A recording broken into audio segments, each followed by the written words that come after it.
16절에서 20절까지 있는 말씀 보겠습니다.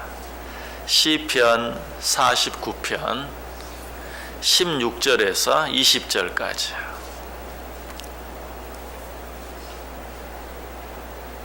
한 절씩 교독합니다. 제가 먼저 16절 읽습니다. 사람이 치부하여 그의 집에 영광이 더할 때에 너는 두려워하지 말지어다.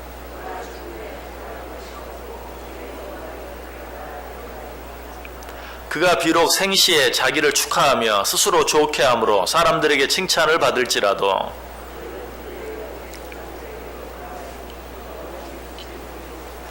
같이 읽습니다. 존귀하나 깨닫지 못하는 사람은 멸망하는 짐승 같도다. 아멘.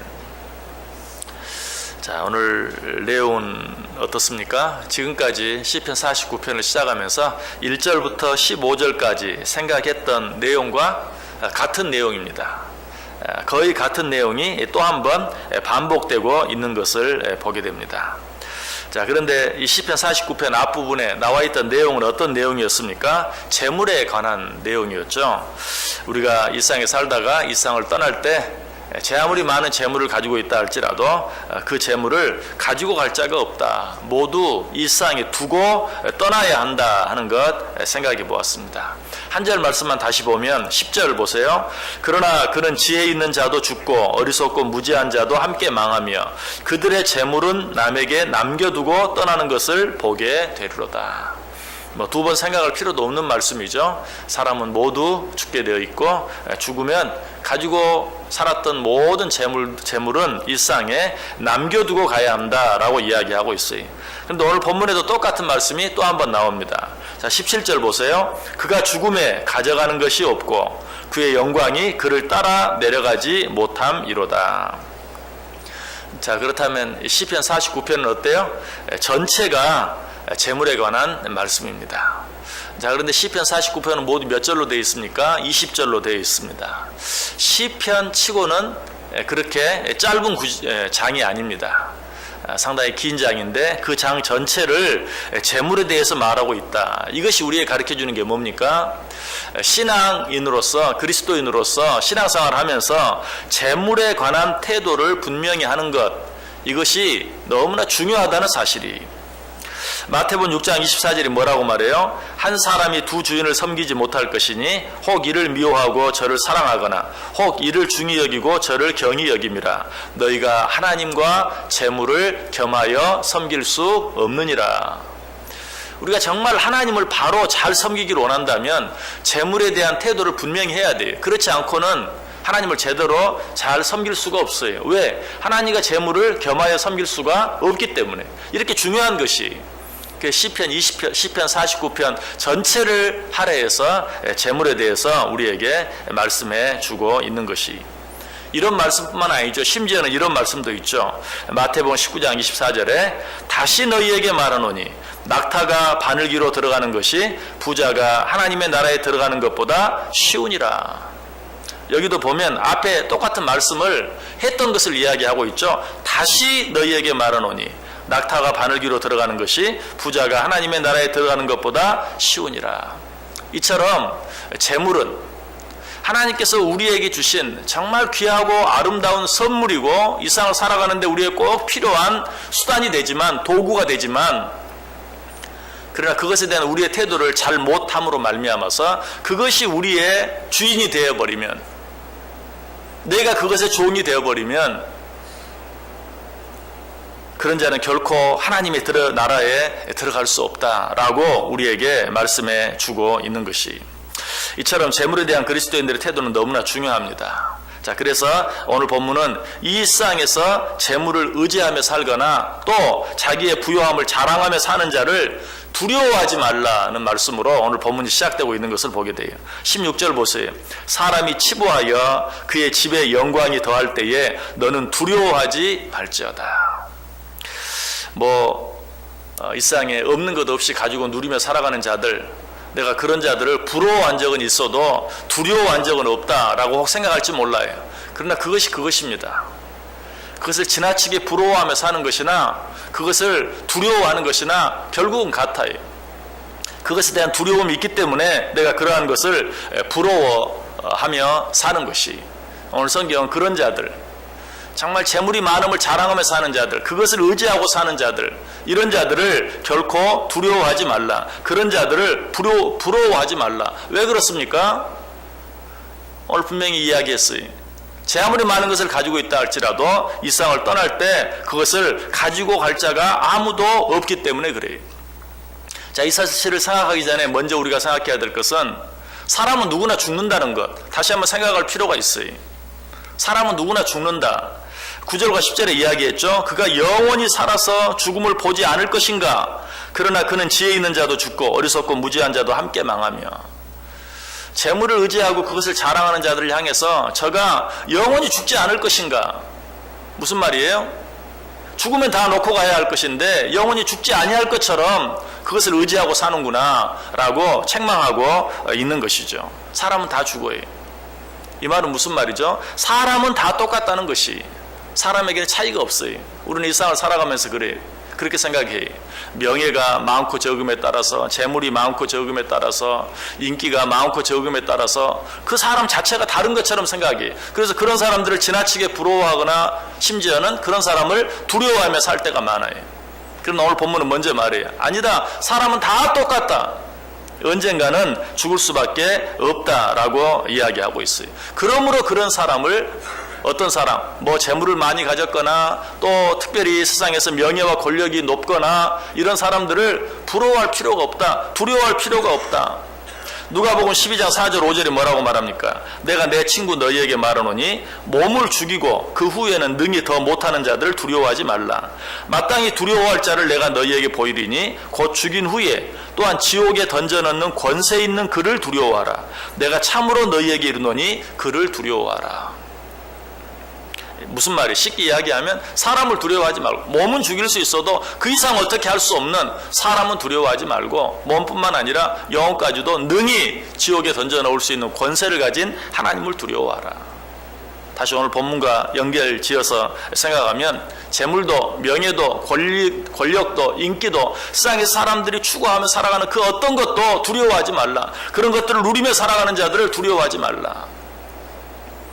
자, 우리가 정권이 바뀌면서 어떻습니까? 전 정권에 있었던 사람들이 줄줄이 구속되어지고 감옥에 들어가는 이런 모습들을 봐요.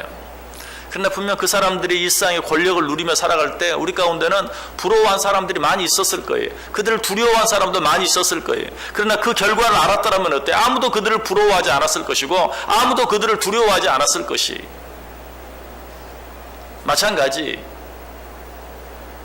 우리가 이 세상에서 무엇을 누리는 그 어떤 것을 지나치게 부러워하거나 두려워할 필요가 없다. 잠언 29장 25절에서 뭐라고 말해요? 사람을 두려워하면 올무에 걸리게 되거니와 여호와를 의지하는 자는 안전하리라. 역시 마찬가지, 그처럼 많은 권력을 가졌던 사람들이 줄줄이 구속되고 감옥에 들어갈 수밖에 없게 된 이유가 무엇입니까? 그 사람들도 결국 자기보다 더 높은 권력을 지나치게 두려워했기 때문에 결국은 어때요? 자기도 함께 올무에 걸리고 말게 된 것이, 모든 사람이 그렇게 될 것이다.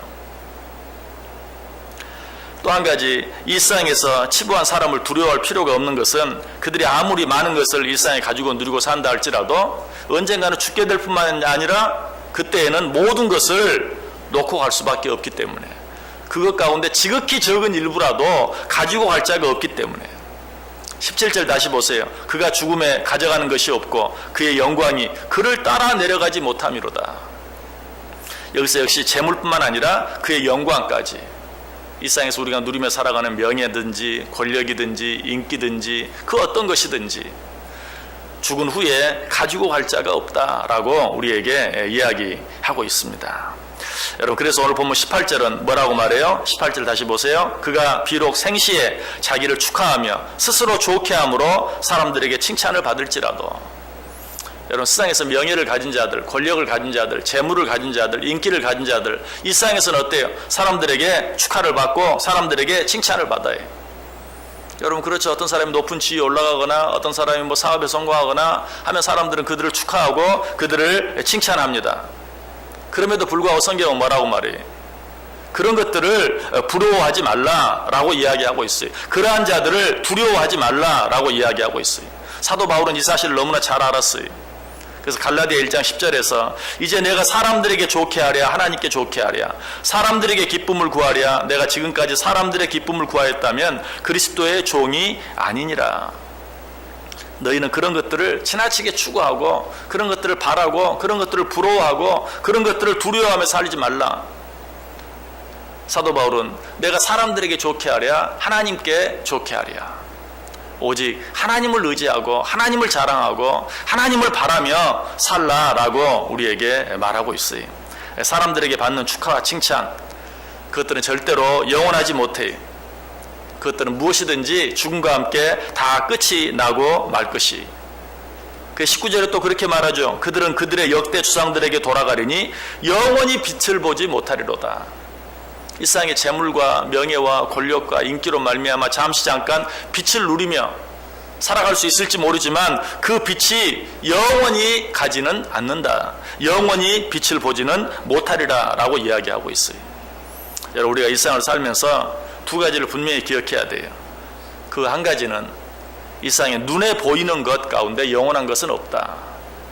눈에 보이지 않는 것이 영원한 것이지 눈에 보이는 것은 결코 영원하지 않다라는 사실을 반드시 기억해야 돼요. 또 같은 말이지만 다르게 표현한다면 이 세상을 살아가면서 우리가 행하는 모든 일들 가운데 하나님과 관계 없는 것 가운데 영원한 것은 없다. 오직 하나님과 관계 있는 것만이 영원하다라는 사실을 기억해야 돼요. 이 세상에 눈에 보이는 것 가운데 영원한 것이 없고 눈에 보이지 않는 것이 영원하다. 이 세상에 하나님과 관계 없는 것 가운데 영원한 것이 없고 하나님과 관계 있는 것만이 영원하다라는 사실을 기억해야 돼요. 이 사실을 깨닫지 못하는 자들은 어리석은 자들이에요. 그래서 오늘 본문 마지막 20절은 뭐라고 말합니까? 존귀 하나 깨닫지 못하는 사람은 멸망하는 짐승 같도다. 하나님은 우리를 당신의 형상대로 존귀하게 만들었어요. 그럼에도 불구하고 그 사실을 깨닫지 못하는 자들, 이 말을 좀 더 쉽게 이야기하면 방금 말씀드렸던 것처럼 눈에 보이는 것 가운데 영원한 것이 없다는 것, 오직 눈에 보이지 않는 것이 영원하다는 것, 하나님과 관계 없는 것 가운데 영원한 것이 없다는 것, 오직 하나님과 관계 있는 것만이 영원하다는 것, 이 사실을 깨닫지 못하는 자들은 멸망하는 짐승과 다를 바가 없다라고 이야기하고 있어요. 여러분 우리의 삶을 한번 돌아볼 수 있기를 바랍니다. 우리가 정말 이 세상이 전부요, 이 세상에서 무엇인가 가지고 누리며 살아가는 것이 전부인 것처럼, 그것이 최고인 것처럼 생각한다면 오늘 성경은 그런 자들을 향해서 말해요. 그런 자들은 멸망하는 짐승과 다를 바가 없다. 여러분 어떤 삶을 살아가기를 원하십니까? 오늘 하루 어떻게 살기를 원하십니까? 그저 눈에 보이는 것들 쫓아서 정신없이 하루를 살다가 하루를 마치기를 원하십니까? 여러분 오늘 하루가 우리 인생 전체의 축소판이라고 생각해 보세요. 오늘 하루 정신없이 살다가 저녁에 잠자리에 드는데 이것은 내 인생의 축소판이, 내가 내 인생 전체를 정신없이 눈에 보이는 것 쫓아 살다가 저녁에 피곤한 몸을 가지고 자리에 눕는 것처럼 이 세상을 떠나게 된다면 과연 그때 나에게 후회가 없겠는가? 오늘 성경은 그런 삶을 뭐라고, 어떤 삶이라고요? 멸망하는 짐승과 같은 삶이다. 멸망하는 짐승과 조금도 다를 바가 없다라고 이야기하고 있어요. 오늘 하루 눈에 보이는 것만 쫓아 살아가는 그런 어리석은 삶을 살아갈 것이 아니라 눈에 보이지 아니한 것들, 영원한 것들, 하나님과 관계 없는 것들 때문에 전전긍긍하며 살아갈 것이 아니라 하나님과 관계 있는 것들을 위해서 애쓰고 노력하며, 내가 아무리 이 세상을 바쁘게 산다 할지라도 정말 하나님과 관계 있는 것들을 잊어버리지 아니하고 놓치지 아니하고 순간순간 다시 한번 그런 것들을 되새기면서 오직 그때를 위해서 준비하며 살아가는 그런 삶을 살아야 된다는 것이, 우리가 이 세상에 눈에 보이는 것, 하나님과 관계 없는 것들, 이런 것들만 조차 살 때 하나님께서는 우리를 향해 뭐라고 말합니까? 이 어리석은 자야, 오늘 밤에 내 영혼을 취하면 그 모든 것이 누구의 것이 되겠느냐. 그러나 우리가 이 세상을 살아가면서 눈에 보이지 않는 것들 뿐만 아니라 하나님과 관계 있는 것들, 그런 것들을 잊지 아니하고 붙잡고 추구하며 살아갈 때 우리가 마지막 하나님께 어떤 칭찬을 받게 됩니까? 내 아버지께 복받을 자들이여 나와 창세로부터 너희를 위하여 예비된 나라를 상속받으라. 이 칭찬이 저와 여러분의 칭찬이 되기를 바랍니다. 오늘 본문은 분명히 말해요. 이 세상의 칭찬과 축하는 결코 영원히 빛을 누리지 못하리라. 그런 것들은 영원하지 않아요. 잠시 잠깐 있다가 없어질 뿐이. 아니, 죽기 전에 다 사라져요. 죽을 때 사라지는 것은 말할 것도 없고 죽기 전에 다 사라지고 말아요. 그러나 하나님께 받는 칭찬, 이러한 것들은 영원한 것이다. 내 아버지께 복받을 자들이여 나와 창세로부터 너희를 위하여 예비된 나라를 상속받으라. 이 칭찬이 저 여러분의 칭찬이 될 수 있기를, 이 세상을 떠나 하나님 앞에 갔을 때 모두가 이 칭찬을 하나님으로부터 받을 수 있게 되는 저와 여러분 꼭 될 수 있기를 주님의 이름으로 간절히 축원합니다.